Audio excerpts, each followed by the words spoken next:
காலையில் பார்த்தா சட்டசபையில் ஏதோ துக்கம் விழுந்த மாதிரி இப்படி அவர் முகத்தை இப்படி அவர் வந்து இப்படி திரும்பிக்கிறது, இவர் வந்து இவர் இப்படி திரும்பிக்கிறது, இப்படி இருந்தால் என்னடா இது.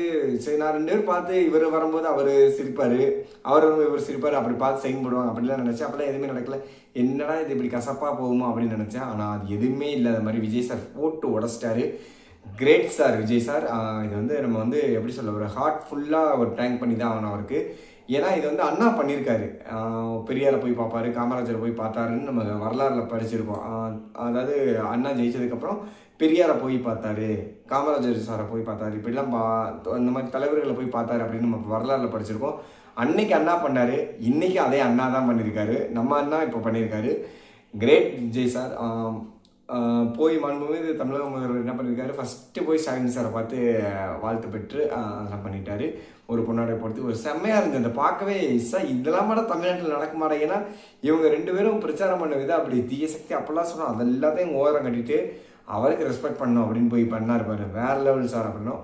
அப்புறம் மதிமுக பொதுச்செயலாளர் வைகோ சாரையும் போய் பார்த்து அவங்களையும் நல்ல ஒரு கெஸ்டர் பண்ணார். அதுக்கப்புறம் அன்புமணி சாரை பார்த்தாரு. அதுக்கப்புறம் சீமான் சார் வந்து போட்டு அவரும் அதான் சொல்லல, இவர் இங்கே டிஎம்கே தாக்குற மாதிரி அவர் டிவிக்கே தாக்கிட்டே அது எல்லாத்தையும் அந்த மனக்கசப்பெல்லாம் போட்டு எல்லாத்தையும் நம்ம எல்லாம் ஒன்று அப்படின்ற மாதிரி இன்னைக்கு சூப்பரான அதை பார்க்கவே கண் குளிர்ச்சியாக இருந்துச்சு. சார் தமிழ்நாட்டில் இப்படிலாம் நடக்குமாடா அப்படின்ற மாதிரி இருந்துச்சு.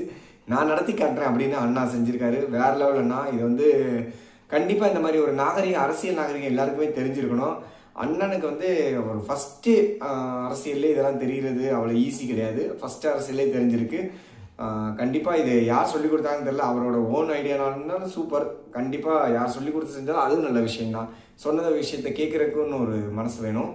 நல்ல ஒரு விஷயம் பண்ணியிருக்காரு விஜய்னா. தமிழக அரசியல்லே இன்றைக்கி ஒரு புதுசாக அப்படியே என்ன சொல்ல, மேற்கு வங்கத்துலேருந்து பார்த்துட்டே இருக்கானுங்க. என்னடா இவனுங்க அடிச்சுக்கிட்டானுங்க, இப்போ வந்து ஒன்றை செஞ்சுட்டானுங்க அப்படின்னா. இப்போ மம்தாவும் போய் மோடிஜியும் போய் இந்த மாதிரி பொக்கே கொடுத்து ஒரு சால்வேனு வச்சு பண்ண முடியுமா? வாய்ப்பே கிடையாது. அந்தளவுக்கு அங்கே சண்டை போட்டுருக்கானுங்க. இங்கே அப்படியா? அந்தளவுக்கு சண்டை போட்டோம், நாங்கள் அடிச்சுப்போம், நாங்கள் ஒன்று சேர்ந்துப்போம், எங்கள் மாநில உரிமையை காக்கிறதுக்கு நாங்கள் ஒன்று சேர்ந்துப்போம் அப்படின்ற லெவலில் இப்போ பார்க்கும்போது தெரியுது. கண்டிப்பாக இந்த அனைத்து கட்சியும் வந்து மாநில உரிமைக்காக போராடும். அதை வந்து டிவிக்கு முன்மொழிஞ்சு நம்ம மாநிலத்தை மேன்மேலும் மெருகேற்றி முன்னோக்கி கொண்டு போகணுன்ற நம்பிக்கை வந்துருச்சு. வேறு லெவல் சார். ஆனால் இது எப்படி சொல்ல தேங்க்யூ சார். ஃபஸ்ட்டு அவ்வளோதான் சார். நீங்கள் தேங்க்யூ சார், நல்லா பண்ணுங்கள் சார்.